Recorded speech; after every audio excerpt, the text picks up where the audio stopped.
Meeting to order. Please stand for the Pledge of Allegiance. I pledge allegiance to the flag of the United States of America and to the republic for which it stands, one nation, under God, indivisible, with liberty and justice for all. Welcome, and let the roll reflect that a majority of the members are present and a quorum has been established. Council members, are there any corrections to the June 26th meeting or workshop? Okay. Comments from the audience. At this time, we will take live comments, and they be either through Zoom or in person, and we ask the attendees on Zoom to use the raised hand feature, or if there's someone in the audience that wishes to speak to the council at this time, you may step forward and go to the podium, state your name and address. No one on Zoom. Okay. Council members, are there any council items to be considered? Okay. And council, I would accept a motion to approve the consent agenda. Councilmember Leifeld, Councilmember House. Discussion, council. All those in favor of the motion state by saying aye. Aye. Opposed to that motion state by saying nay. And that motion prevails. Tonight under park dedication, we have an introduction for us by Community Development Director John Hinsman, and welcome, John. Thank you, Mayor, City Council members. Before us tonight is a public hearing and second reading of a couple of ordinances related to parkland dedication. The council may recall that at our last meeting on June 26th, we considered first reading of these code amendments and actually had this on the discussion portion of the agenda because of the changes that were taking place. And I wanted to ensure that the council had questions that were answered at that point prior to the public hearing. What we're doing is we're changing our method and our number for parkland dedication. A little background on parkland dedication: anytime property is subdivided within a final plat or a minor subdivision, land is dedicated for park purposes. This can either be a physical dedication, so a new park is created, or a methodology is established for the payment of a park dedication fee. Now, the payment for park dedication fees has not been amended for nearly 20 years, since 2004. And as you can imagine, the rates and the cost of all things have gone up since 2004. So we wanted to bring forward a modification to that. And we also wanted to take into consideration changes within the regulatory environment. Park dedication fees have had more scrutiny as of late. Park dedication fees now require a nexus between the fees being charged and the burden to the city's park system. And there's court cases that are involving that very aspect that we wanted to make sure that we were consistent with. So we wanted to be able to establish a rational mechanism for the establishment of park dedication fees, and ultimately how we set park dedication fees is up to us. So let's go through the rationale first of all. What we did is put together a rationale based upon the parkland we have at present and the amount of people that we have in the city. So when you take a calculation on the number of people in the city and the number of acres of parkland we presently have, it's about 1,367 square feet per person. Rationale being, this is what's being proposed, this is what's being presented now for population. In the future, new park to be dedicated should be dedicated similarly. We also wanted to determine what the fair market of value was land through independent appraisal, which we did do. We did this for low density, medium density, and high density residential property. And then the important part is to update this on a regular basis. As I said earlier, it's been nearly 20 years since we had an update to our park dedication fees. So we went through this calculation. I'm going to put this up on the screen here, and looked at what the impact would be to a couple of recent subdivisions, one being single family and one being a multiple family. At present, right now for Heritage Ridge, we've got a figure of about $2,200 per unit, which would be about $255,000 in park dedication fee. Based upon this new calculation, that would go up substantially to almost $600,000, going up by over 60%. Lake Isabel Flats, an apartment project, would go up even further, from a total payment of about $98,000 to about $1.4 million. Obviously, these are a gigantic increase, and the rationale for levying these type of fees is not something that staff could recommend to bring forward. So there's two things that we're doing here. One is providing a mechanism, a rationale for what we charge in park dedication, which this does. However, we as a city do not need to follow that. We may make modifications to it. So that's where the second part comes in. We did a survey of about 25 other cities to determine what park dedication fees were paid. Found out that most cities actually charge a flat fee for all types of development, whether it's single-family, townhome, or apartment, and those fees are right around $3,500 to $3,600, a range being $1,500 to $8,000 altogether. Our recommendation moving forward is that we get to $3,600 per unit, but that we do not do it all in one shot, that we do it little by little over the next few years. So within a single family dedication, right now it's $2,200. We'd go up $500 a year until we get to that $3,600 mark in 2025. For higher density properties, a little bit longer of a runway on that, that goes out to about 2027, where it would go from $1,100 to $3,600 a unit. So that is the proposal that we are taking forward today. The two ordinance amendments that we have before you tonight, one is to our subdivision ordinance, which amends the methodology section as to how we dedicate park fees. The other one will be our fee schedule, which would have this schedule within it showing what the fees would be and how they change over the next couple of years. So we have had this reviewed by our Planning Commission, our Council Committee as well, and the Park and Recreation Commission have looked at these figures. So again, tonight this is a public hearing. You may open it at this time, or I could stand for any questions. Okay. Thank you. Thank you, John.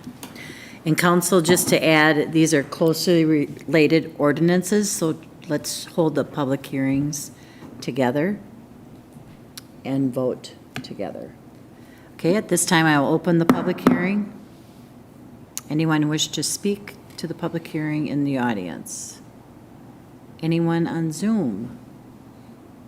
No raised hands. One more time, anyone wish to speak during the public hearing on the fee structure? Okay, I will close the public hearing and open the discussion for council. Councilmember Pemble. John, in the review, it was 2004, the last time they were gone through and set a value. Is there a mechanism to not run 20 years through? Can you explain that a little bit, that it's in, please? Absolutely, council member. Yeah, certainly do not want to go 20 years again before looking at these fees. Actually, within the ordinance itself, the subdivision portion of it, it has a requirement in it for us to go back every 3 years at least. Thank you, Councilmember Pemble. Any other discussion, council? Councilmember Fulch.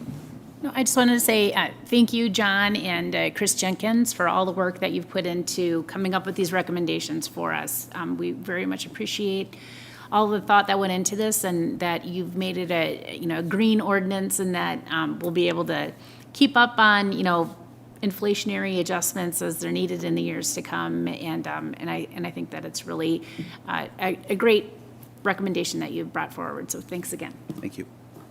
Thank you, Councilmember Fulch. All right, council, I would accept a motion to approve an ordinance for the City of Hastings, Minnesota, repealing and replacing City Code Chapter 154, Sections 154.07 regarding parkland dedications, and an ordinance of the City of Hastings repealing and replacing City Code Section 34.03, community development fees regarding parkland dedication fees for residential development. Councilmember Fox and Councilmember Pemble. New discussion, council? All those in favor of the motion state by saying aye. Aye. Aye. Opposed to that motion state by saying nay. And that motion prevails. Okay, under community development, resolutions for minor subdivision on 1415 4th Street West. And John, you may continue. Okay, thank you, Mayor. Looking at Shepherd of the Valley Church at 1450 4th Street West. Proposal tonight is to split the property in half, essentially down a line which would go something like this. The church would remain as is. The eastern portion of the property is being considered to be sold for a multiple residential project. You may recall a couple of years ago that the council did take action to rezone the eastern portion of this property from R1 to R3. Now, the R3 zoning is consistent with the other townhomes that you see surrounding this property. We don't have a specific proposal at this time as to what that might be on the property. We have looked at concept plans showing a townhome type of density within there. Planning Commission did review this at their meeting on July 10th, held a public hearing. We had no one speak to that issue during the public hearing, and no comments before or after it, the Planning Commission review. So they did recommend approval on a unanimous vote with limited discussion at that time. So I can stand for any questions. I think we have representation here from the ownership of the church and the potential future developer as well tonight. Great. Thank you, John. Any discussion, council? I accept a motion to approve a resolution of the City Council of the City of Hastings to approve a minor subdivision of property generally located at 1450 West 4th Street. So moved, Your Honor. Councilmember Fulch and second by Councilmember Liefeld. New discussion, council. Okay, all those in favor of the motion state by saying aye. Aye. Aye, opposed to that motion state by saying nay. And that motion prevails. Thanks, John. We also have a resolution for a preliminary and final plat for the Ries addition, Glendale Road and Spiral Boulevard. And John, you have the floor again. Okay, thank you, Mayor. Preliminary and final plat approval for Ries addition. This would be a 20-acre subdivision consisting of 2 lots. Property is zoned agriculture. It's outside our metropolitan urban service area, which means we're not intending to bring city sewer or water to the property, and that has a minimum lot size requirement of 10 acres. So essentially, we're taking the lot in red, splitting it in half, would look something like this at the end of it. You may recall that a couple of weeks ago, we did approve the sale, a partial sale of this triangular piece of property to be part of this development.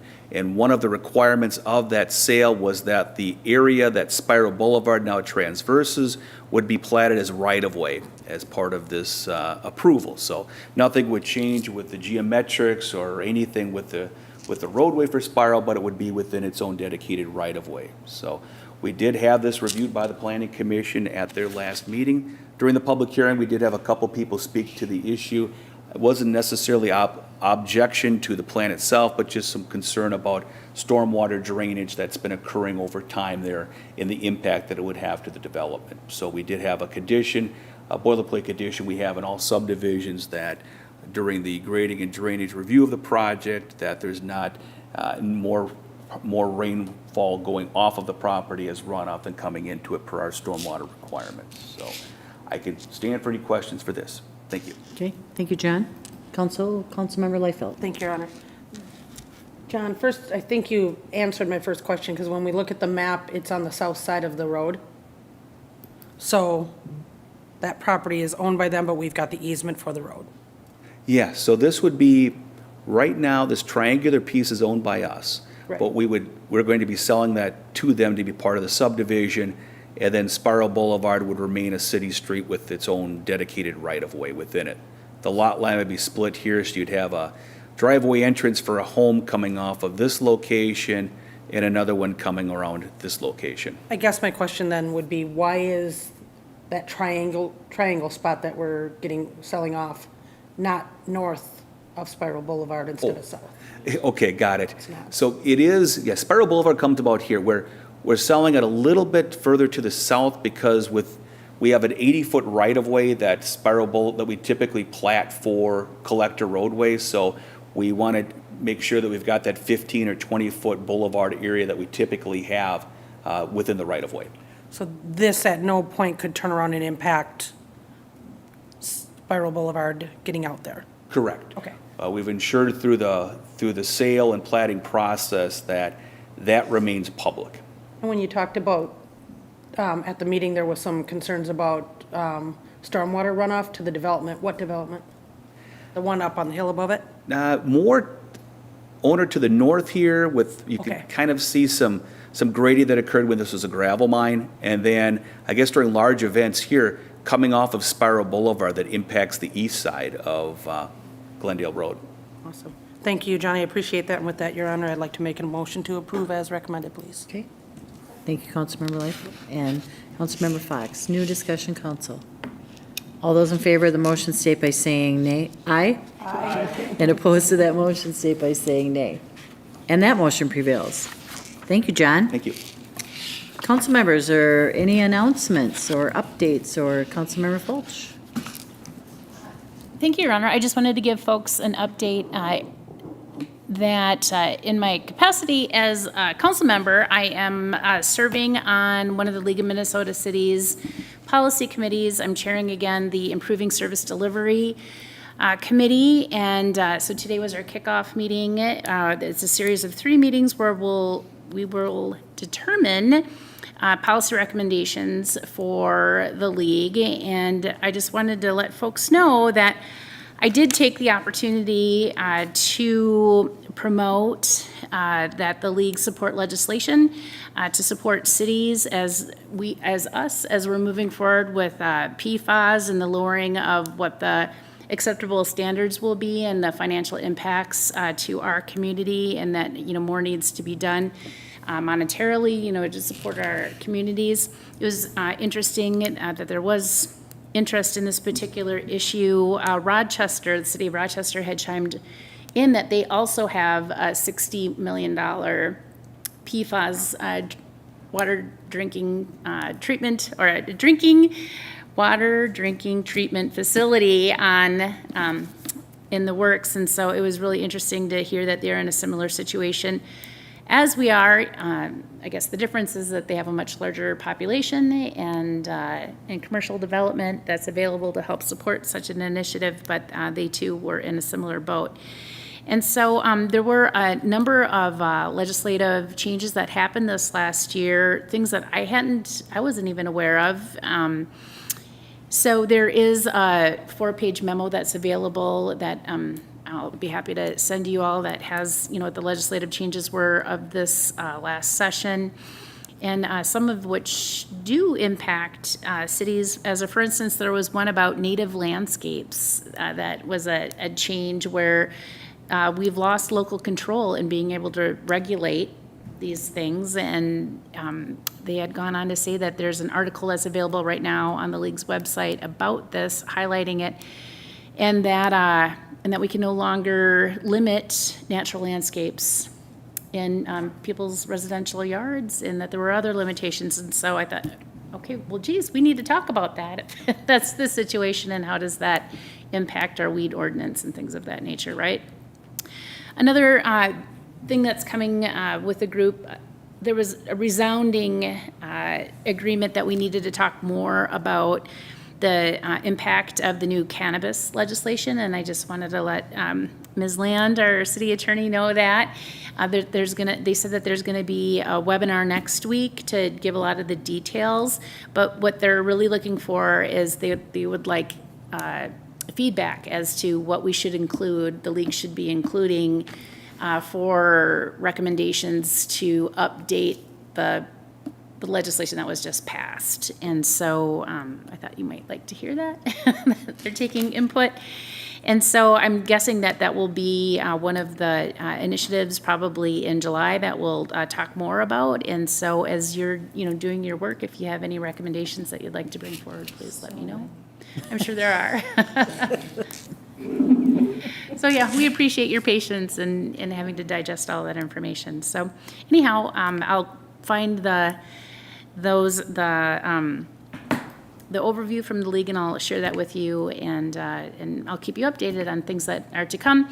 One thing, before I forget, we as a council, we were going to discuss I think it was in August, that's what we had tentatively earmarked to talk about what kinds of legislative policy initiatives that we would want to promote as a city. And I'm not sure if that's what we had originally intended for our August 7th workshop, or if we're going to do that at another time. But now is the time if we as a council want to be vocal on any other issues. Thanks.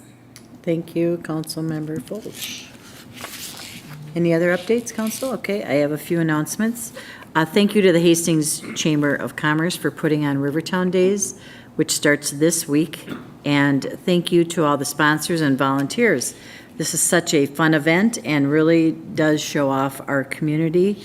And a special note that the city will be involved on Sunday this year instead of Saturday for our Machinery Hill, which will be under the bridge on Sunday. Typically is on Saturday. Summer rec programs at Levy Park, Tuesday, July 25th.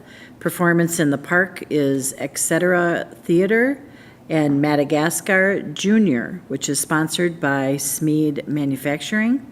Thursday, July 27th is Music in the Park with Bella Amor, which is jazz, supported by Ruth and George Doffing Charitable Fund. Thursday, August 3rd is Music in the Park with Tumblin' Dice, which is a tribute to the Rolling Stones, supported by Ruth and George Doffing Charitable Fund. The Rec, Art, and Police will be at Vermilion Falls Park on Wednesday, July 26th, featuring tape painting and inflatable bungee run shootout, which is recommended for elementary and middle schoolers, supported by SC Toys, Country Financial, Hastings Lions Club, Hastings Family Service, Community Ed, and Hastings Prescott Arts Council. National Night Out is an annual community building event. Please join us on Tuesday, August 1st at Lions Park or in the local neighborhood gatherings.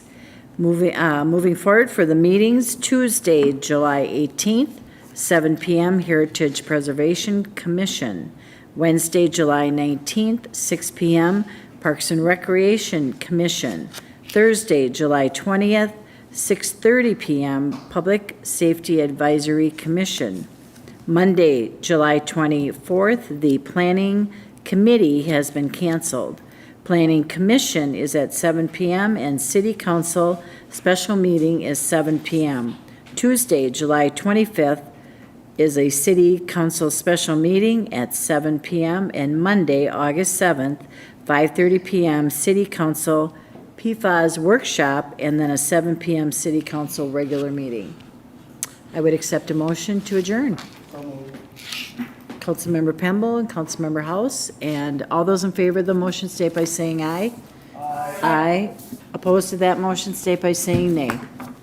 And